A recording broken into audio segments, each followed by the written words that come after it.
Alright guys, we're back like we never left. Hopefully you guys can see me. If not, life goes on. Alright, we're gonna start where I stopped on the last video.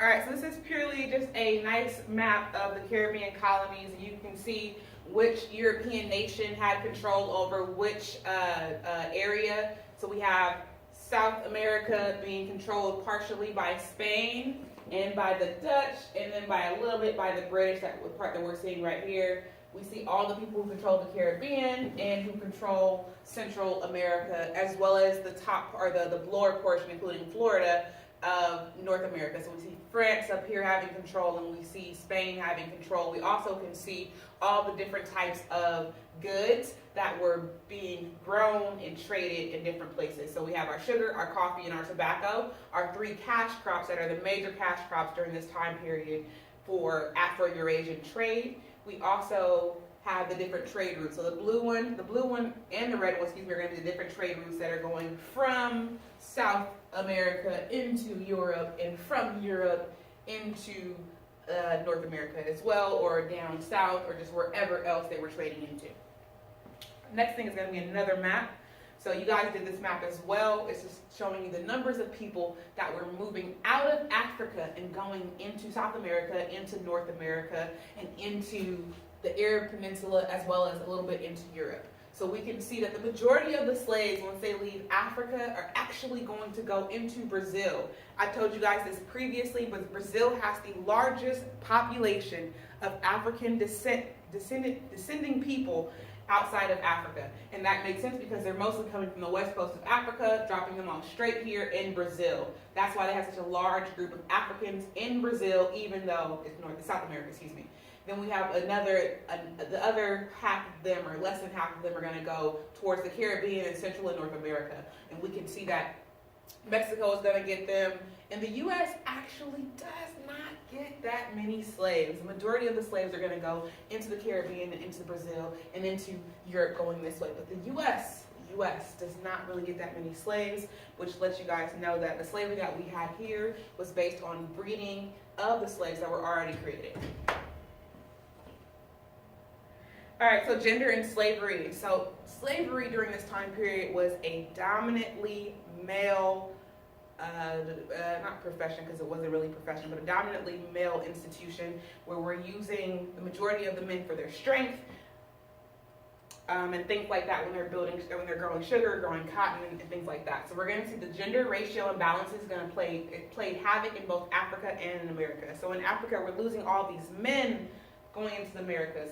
In America, we have all these men, but we don't have the women to back it up. So we're going to see that gender imbalance become a very, very important thing. So we see European traders had to constantly procure more slaves from Africa, especially for the Caribbean, as there was little reproduction and high death rates. So the slavery out there was absolutely atrocious, absolutely just horrendous.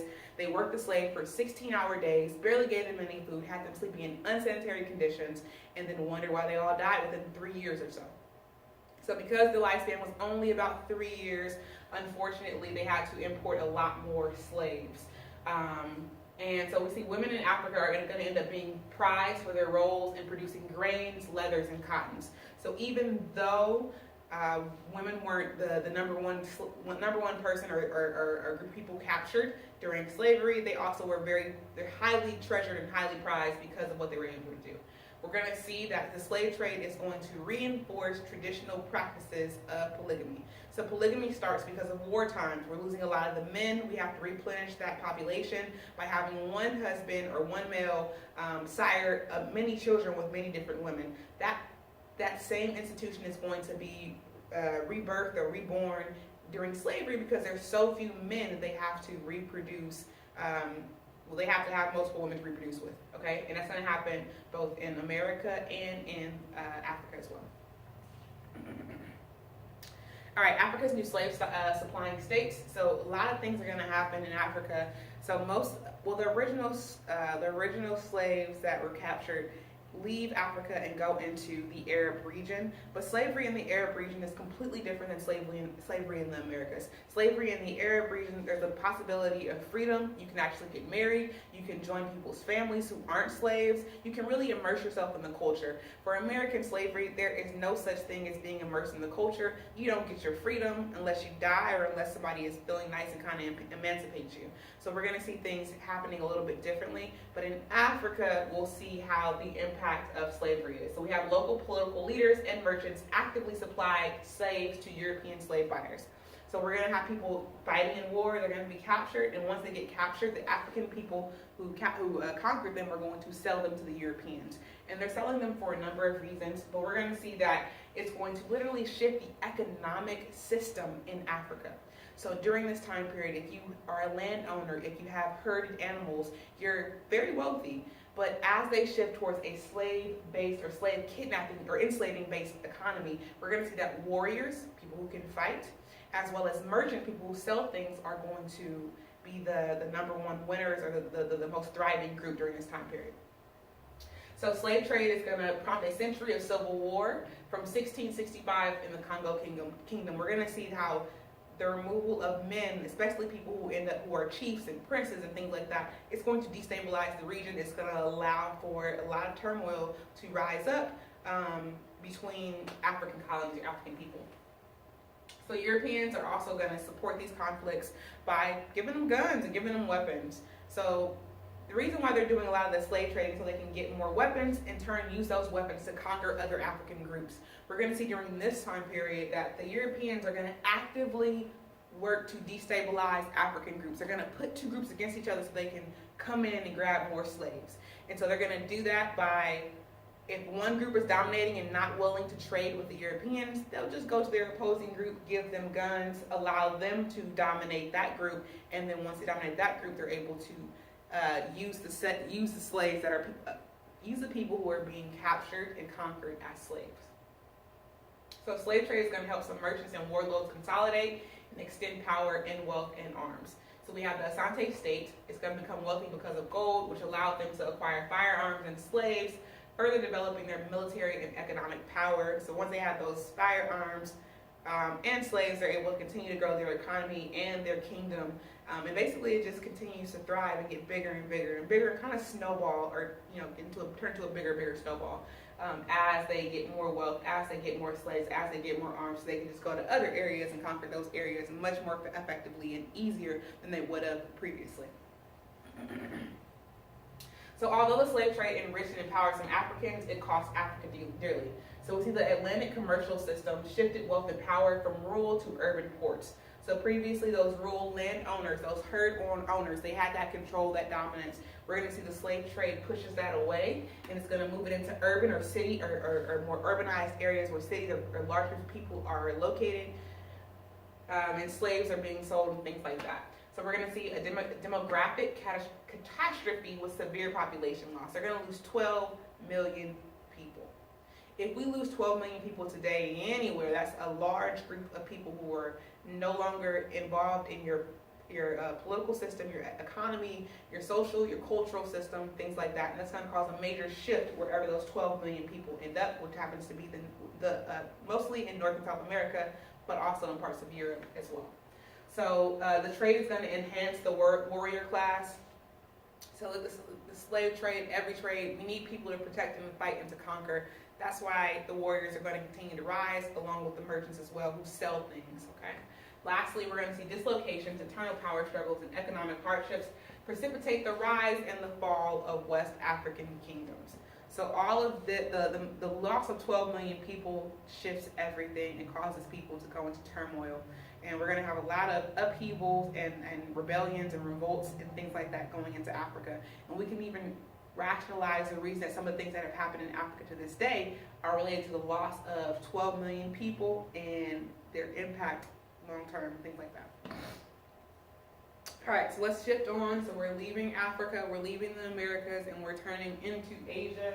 We're going to focus on China, and then eventually we're going to go into Japan, as well as some of our Islamic empires as well. So, number one, Europeans are not going to be as dominant in Asian trade networks. And that's because the Asian trade networks are very, very suspicious and paranoid of European invaders, to the point where they're like, you can come to our ports where we trade things, but you cannot come into our cities. And so they refuse to allow the Europeans access to their cities, which kind of gives them the upper hand temporarily, coupled with the fact that Europeans want to join their trade markets, and the only way to join Asian trade markets is with silver. Luckily for the Europeans, they're mining thousands of tons of silver from South America, which they're going to then transport into Asian trade markets so they can have Asian goods and things like that.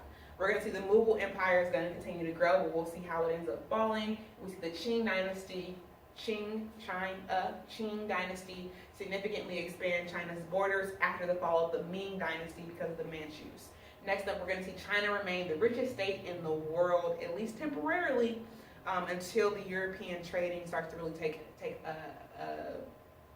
a toll on their country. Finally, we're going to see the balance of power shift to Europeans. So they're getting more control, and slowly but surely they're going to dominate the whole entire world at some point in time, coming up very, very soon in our history book. So by late 18th century, Europe had established economic and military dominance in parts of India and much of Southeast Asia. All right, so now we have the VOC, or the Dutch East India Company. So it's called the VOC because it's in Dutch. It stands for Dutch East India Company, but it's three very, very long words, one with the V, one with the O, one with the C. And that's where that comes from. They're going to do that in 1602 to challenge Portuguese and Spanish influences. So what better way to attack a country or countries who are colonizing different areas than to have a guild or a group that's backed by your government and is backed by merchants. So it has extra strength in ways that maybe Portuguese and Spanish people do not. So because of Amsterdam's financial bank strength, the VOC was able to raise 10 times the capital of English East India Company. This is really important. So Amsterdam being able to create banking strength and things like that are going to play a huge role in the ability of the Netherlands or the Dutch people to control lots of the trading during this time period. So the goal for them was to achieve trade monopolies, fix prices, and replace local populations with Dutch trades. So they're literally trying to go in and take over entire economies, take over entire systems, take over entire marketplaces, so they can control every single thing about that. So they're going to take over Jakarta in 1619, and they're also going to take over the Bandanese Islands in 1621. So they're going to have the local population either killed or sold into slavery. Lets you know how the Dutch are operating. They're not operating to make friends, they're operating to conquer and take over all of Asia. Now we have Portuguese Malacca, in 1617, and then we have pepper. So pepper is important for a number of reasons. So during this time period, we're in the 1600s. They do not have any kind of refrigeration. Excuse me. And so because they don't have refrigeration, all the meat they eat is pretty much all spoiled. And the only way they can really ingest the meat without throwing up or without having any kind of major issues is by putting pepper on it. So pepper is very, very important because it allows them to continue consuming meat. And we know that as they're domesticating livestock animals like cattle and horses and sheep and things like that, they're going to have a lot more meat to ingest and a lot more meat to eat. So they're going to try to have a monopoly on pepper, but they're going to have to share the market with the Chinese and English competitors. All right, our transformation of our Islamic heartland. So they're not going to see any kind of direct effects of European intrusion because they're not really in areas where the Europeans are trying to intrude. The Middle East during this time period is still not really being messed with. They haven't really found any value in the Middle East just yet. Okay, but the Islamic people are going to face tons of internal conflicts, partially due to their large size and their ruling styles, and we're going to see how those ruling styles shift and change. So next up we have the Safavid Empire is going to face declining tax revenue and weak rulers collapsing in 1722. The weak rulers and declining tax revenue is going to be a reason for a lot of regions to fall and to suffer. So then we have the Ottomans and the Mughals. The Ottomans are going to be pretty much holding steady. They're not going to grow anymore during this time period, but they're not going to decrease either. But we're going to see the Mughals actually rise up from their smaller empire and control more land. So now we have Suleiman, okay? So the Ottoman Empire faced a period of territorial losses and decline, okay? So the Ottoman Empire as it transformed. So originally, it's just big, hasn't really lost anything, it stayed the same. But now as we turn in time and as we shift, the Ottoman Empire is going to face territorial losses and decline.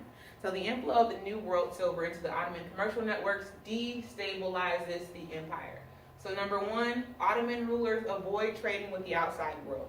So other places are going to support their people joining into trade and flourishing. The Ottomans on the other side are going to make it extremely difficult for people to join into trade, and they're going to actually kind of outlaw it and force people into underground or black market trading. So merchants are going to increasingly defy commercial regulations and trade commodities like wheat, copper, and wool to Europeans for silver. So the Ottomans have pretty much put a block on trading, on what you can trade and what you cannot trade, and they said these things are off limits, but because they don't have the strength to control or to stop trading from happening, people who are going around the law, who are in the Ottoman Empire, are finding ways to make money by trading with Europeans for these things and getting their silver in return.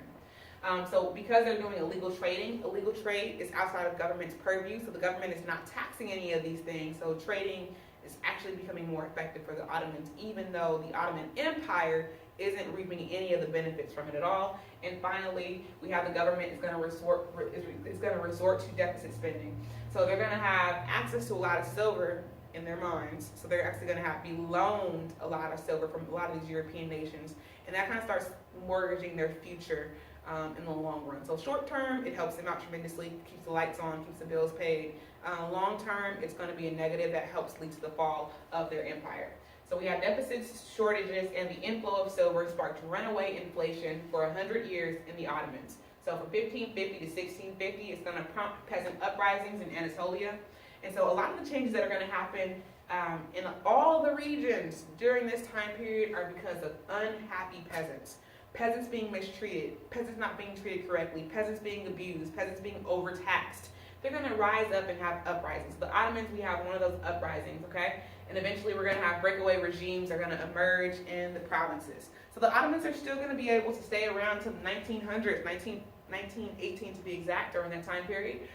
But they're going to lose a lot of that control, a lot of that dominance, a lot of that land is going to be gone. Okay, all right, so the Ottoman Empire in Egypt. The biggest threat is going to be the Ottoman Empire is going to be from Egypt, okay? So we have the Mamluks, who are people with Arabic for owned or possessed, that are going to rule Egypt as an independent regime until the Ottoman conquest. And so the Ottomans are going to allow the Mamluks to remain, but as they allow them to remain, it allows the Mamluks to get stronger and to basically kind of get stronger than the Ottoman Empire so they can eventually kind of overrun them. And so we're going to see the Mamluks are going to enhance power by the 17th century because they were not forced to do anything, because the Muslim trading people, or Muslim conquerors for the most part, are tolerant. They're not intolerant. They're pretty, I'm going to say they're friendly, but they're not intolerant, okay? So we're going to see that Mamluks are going to align themselves with the Egyptian merchants and the ulama, and they're going to also keep taxes for themselves instead of paying the Ottoman administrators. So these are going to be problem children who are not paying their fair due and their fair share, and they're going to cause issues for the Ottoman Empire, okay? Transformation. All right, so the Ottoman states had elements of resilience. They created financial reforms and anti-corruption measures. And the military is going to be able to reacquire some of their land. They're going to increase their revenue and decrease their inflation during this time period that was running rampant between 1550 and 1650. They're going to try to take Vienna in Austria, but they are not going to be successful. They're going to get their hands slapped like, okay? Next up, we have treaties that's going to end the Austro-Ottoman War, resulting in substantial territorial losses, including Hungary. And we'll see how these things evolve later on in time. All of these things are going to play a role in history all the way down until the 1900s and a little bit further. So we have an influx of silver undermining the Ottoman 16th century version of self-contained imperial economy and open up the Ottoman Empire to trade with the rest of the world. producing breakaway regimes, inflation, social discontent, So they were all good until they opened up those doors, okay? But once they open up the doors, it's going to cause a lot of negatives. So if the Europeans are kept away or kept as far away as possible, you tend to keep on living your life as you had been previously. You let the Europeans all the way into your country and life changes dramatically for you. All right, so we have the Mughal Empire. So it's going to reach its heights in the 1600s. So before then, they're not necessarily a small empire, but they're not as big as the Ottoman Empire. But they're going to turn and thrive after a while because of increased economic prosperity due to trading and things like that. They're eventually going to have eternal conflicts with governing dispersed and resistant provinces. So as they conquer and control things, they're going to have people who are going to fight back, but they're eventually going to be more dominating. Next up, we're going to see India has a single political authority for the first time under the Mughal regime. So it's going to unify India in ways that it previously had not been unified for the first time. So the main source of their money is going to be from land rents. So basically just collecting rents from large territories of land that were given to different people. And those people are going to, of course, have peasants working that land or doing whatever to make money off of it. So we're also going to see a benefit from European rise of demands of Indian goods, including Indian cotton. Indian cotton is going to continue being a really, really important part of the marketplace for a very long time. Even today, Indian cotton is still highly praised, as well as some of the Indian garments that were made from their threads and things like that. And as we move into the Industrial Revolution, you guys will see about the calicos and how the calicos also played a role in this too. Okay? Mughals. So increased imperial expansion, prosperity, and agricultural development is going to empower regional and local rulers to resist Mughal authority. So we have local warriors, elites becoming more autonomous, and we have Indian peasants rebelling. So once again, peasants rebellions because they're not being treated fairly. They're being overworked, overtaxed, abused, and so they're eventually going to rise up and rebel, and they're not going to take it anymore. So we have Mughal authority diminish the power over loose unity of provincial states and semi-autonomous regions. So once again, if you were kind of autonomous and living your best life by yourself, now the Mughals are going to have more control over your life and your marketplace. India still flourished. Under this period, merchants increasingly aligned with European traders. So once again, we see our Asian states are starting to align more with European traders, which in the long run is going to destabilize the region. And we'll see that happening specifically with India and Britain, because Britain is going to be their main colonizer for over 100 years. Finally, we have global commercial world enriched local rulers and merchants while undermining Mughal imperial rule. So by trading around with global commercial world, the rulers are going to get a lot of money who are trading around and things like that, but the Mughal Empire is going to suffer because it brings in outside people who want everything and aren't really going to be nice about taking everything as time goes on. All right, from Ming to Qing. So Ming means brilliant. Qing means pure. Okay, so they go from the brilliant empire to the pure empire in China. And the pure empire is very, very important because that's where we get the name China from. So the Qing dynasty. Okay. All right, so persistence of local autonomy and accelerated economic and social change culminated in the collapse of the Ming dynasty in 1644. So basically the Ming, we know, were super dominating. They didn't want to allow any kind of outside trading happening, and so it kind of forced people to kind of go into their own trading. So with that happening, it's going to basically help the economy continue to crumble in China, and it's going to lead to its demise in 1644. So now we have Zhu Yanjun, the Wan Li emperor, who's going to reign. Other emperors were largely ceremonial with little actual control over the vast bureaucracy. So we'll see how he's going to change things. I think I wrote about this in my book, or at least I highlighted it in my book.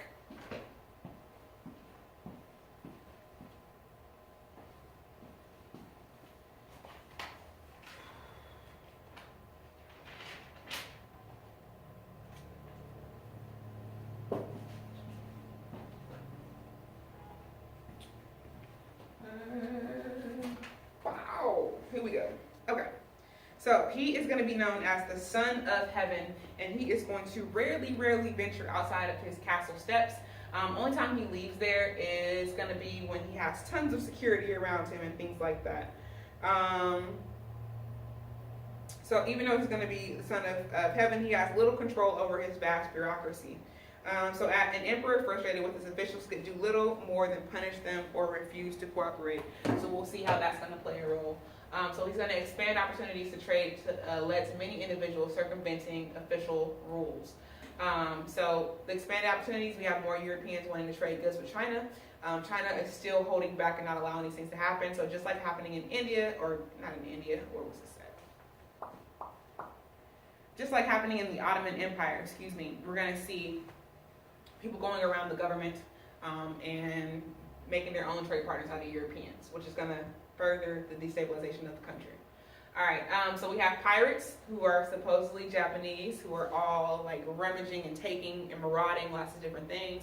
In actuality, many of these pirates were Chinese. They just called them Japanese, okay? And they're going to wreak havoc on the Chinese coast. And so in good times, these pirates were like merchants, okay, mingling with the officials, but in bad times, they were just stealing everything they could. All right, so the influx of silver from the New World caused severe economic problems. So by the early 17th century, silver imports exceeded domestic bullion, or uncoined gold and silver 20 times to 1. So we have all this unused silver in China because the Americas are bringing in so much to the marketplace. So it's bringing down the value of the silver because there's so much of it. Chinese economy is going to be monetized as silver becomes the primary currency, okay? So in a time of silver abundance, peasants face inflation, as I said previously, because there's so much silver that goods cost so much money. And when there is no silver, or when markets are low, they still don't have any money at all to pay for anything. So peasants are once again going to be squeezed for these things, okay? So peasants are going to be forced to pay taxes. They're going to support the empire, but when they don't have any money, we're going to see more rebellions pop up. And so these dislocations often cause or led to revolts. So we'll see more peasant revolts happening in this region as well. The fall of the Ming Dynasty. So Ming difficulties began to affect subjects' daily lives. That's a no-no. So when people in your country are impacted on a daily basis, that's when things start to go wrong. Like when famine happens, or when droughts happen, or things like that. That's usually when your country or when your rule is coming to an end. So we have, they could not cope with natural disasters and food shortages in the early 16th century. There it is. They could not cope with the natural disasters that were happening around them, which means you're losing that mandate of heaven, which means that you no longer have the power and the authority to rule, which means that you don't have any kind of legitimacy at all. We're also going to see that there's going to be a rise in large armies led by charismatic leaders. Okay, one of those is going to be Li Zicheng, who's going to capture Beijing in 1644. After he does that, we're going to see the emperor back here. Where'd it go? We're going to see the emperor back here is Eugene, is going to commit suicide because he's brought shame upon his family by losing the mandate of heaven, and he has no reason to. Anyway, so yeah. So then we have Lu Zisheng is going to claim the throne, and then we have Ming army commanders are going to build an alliance with the Manchus. So the Manchus are going to be the people who were fighting with the Ming for a very long time, but we're going to see the Manchus link up with the Ming to kind of bring more legitimacy to the Manchus while the Ming are kind of floundering. Hey, we're moving through. Yes, moving through. Let's see, what time is it? Okay, not bad. Okay, where are we at? All right, so we have the Qing dynasty asserts control over the Manchus. Let me check and see how much time this is. If it's like 20 or 30 minutes or so, I'm going to stop it, and I'm going to start a new video to finish up and finish out. Yep, we're at 28 minutes.